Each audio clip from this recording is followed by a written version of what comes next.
In yogic terms, the material reality that we experience is called prakriti. This is where the senses and the elements experience reality. We, as deeper individuals, our soul is called Purusha. This is the immortal soul that permeates everything. The Purusha is attached to Prakriti by way of the three gunas.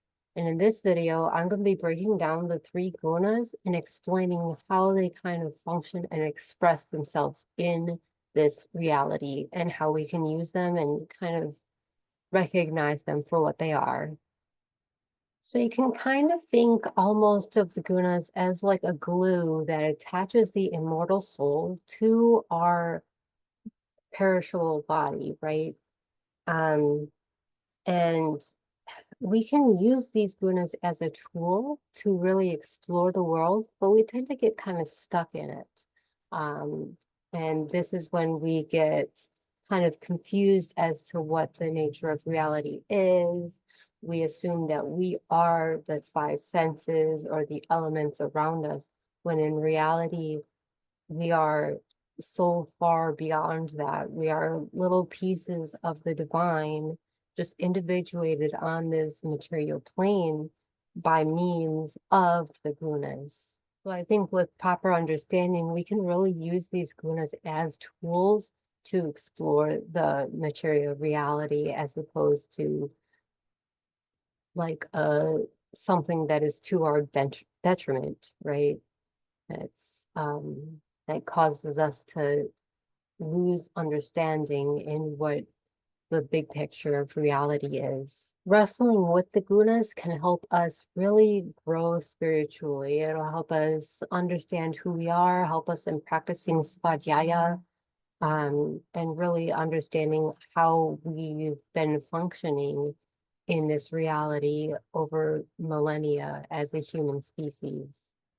And by kind of being able to identify what the three gunas are and kind of where we are with that, it just makes that a process a little bit easier. We can identify it and we can put a name to it and say, okay, this is how I'm behaving.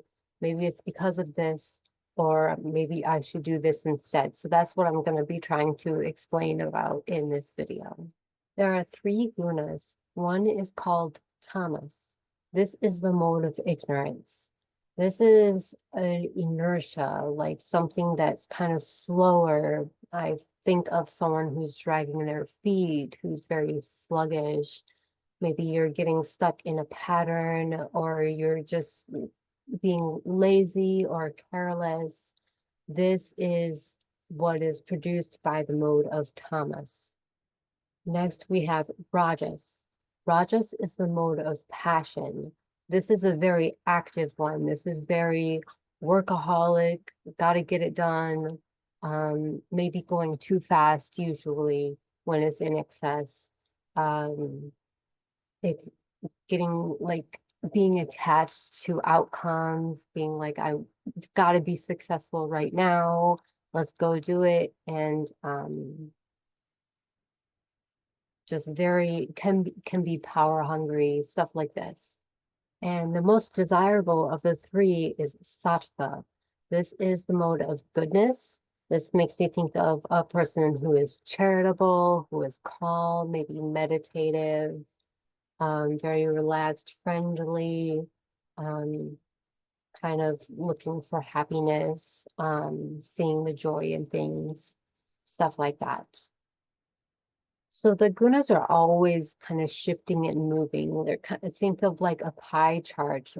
Sometimes one is more dominant and sometimes another is more dominant, depending on maybe your situation you're in or your mood that day.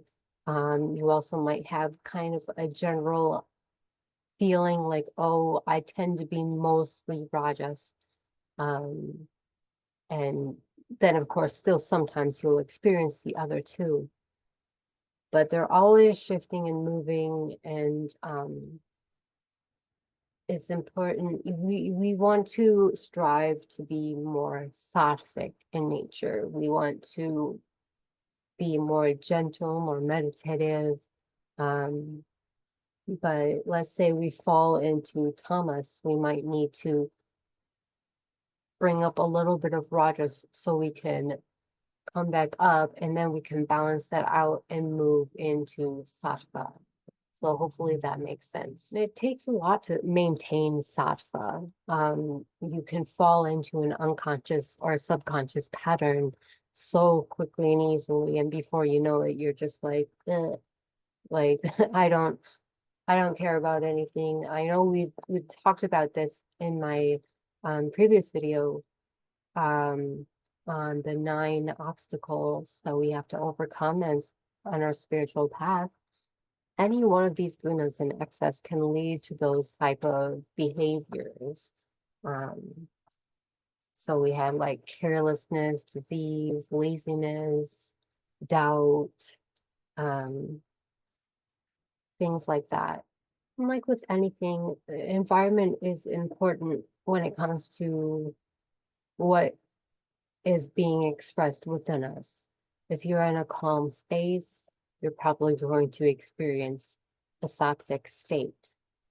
If you're in maybe in traffic or something or running around, you're probably going to feel more ragistic. You're fired up about it. And then tamas can happen anywhere, especially if you're sitting around on the couch or something like that. Of course, that can also lead to a sattvic state. So it depends on how you are in what environment you're in. I suppose if you're watching like news or something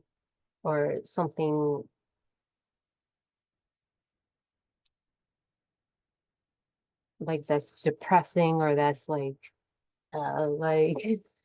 sometimes the news can be like that. It's like, no, that's not good. I don't like watching that. And then you're like, you fall into a more tamasic state. You're like, I don't feel like doing anything now because this is terrible. The foods that we eat also have these qualities. Sattvic foods are going to be fresh and vibrant. So I like to think as close to the earth as possible, right? So if they're fresh from the farmer's market or from the produce department, at least, those are going to be most sattvic in nature. They actually contain the most prana from the earth, as opposed to something that's been processed or cooked already. Those things might lose some of that sattvic energy. I would say food that is rajasic would be like something that is fried or sugary, something that you're kind of eating to satisfy your taste buds rather than like really nourishing your body. So like, of course, a lot of fried foods and stuff will also nourish your body in a way, but it's like the priority of the food. Like, is eating a bunch of French fries really nourishing for me? Probably not. It's mostly just delicious and salty, and you want to eat them, which is fine in a certain extent, but just not overdoing it.